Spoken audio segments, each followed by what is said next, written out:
Shalom, shalom. This is Pastor Doug with my father's trumpet, and I'm back from a bit of an absence, a little bit of a vacation, but I've been busy. I've been occupying until he comes.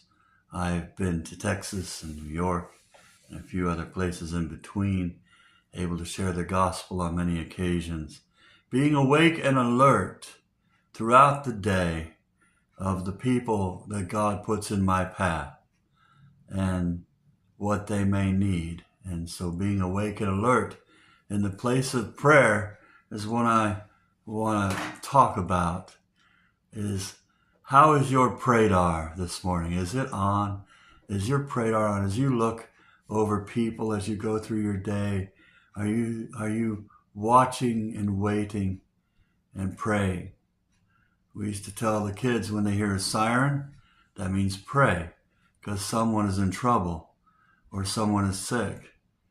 And there are people rushing to help. It's a great time to pray, and it's a good habit. I always pray, Lord, help those on their way and those they go to help. Having your praydar on is important. The other day I had two Chinese women, sisters, come into my car, and it was a particularly long ride. They didn't speak English. I didn't speak Chinese, but we have Google Translate, so we could share some things back and forth. They insisted when we got to New York City, they insisted I sit down and have a meal with them, and we shared a few things, and I said, I'd like to pray over the meal. Well, they were kind of like, whoa, what's that? And so I prayed, and they said, thank you for praying.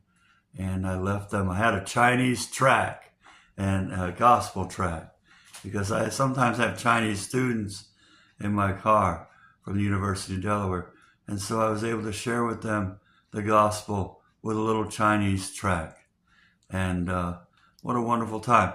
So as you think of, as you pray for Yi Yi and Lulu. Those were their real names.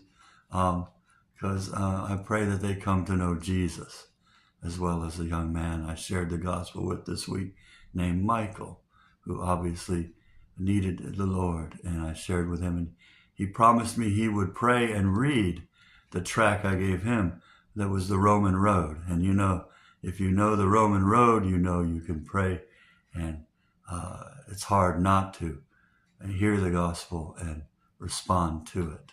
So keep your praydar on this morning, press on, and go do Jesus stuff all day.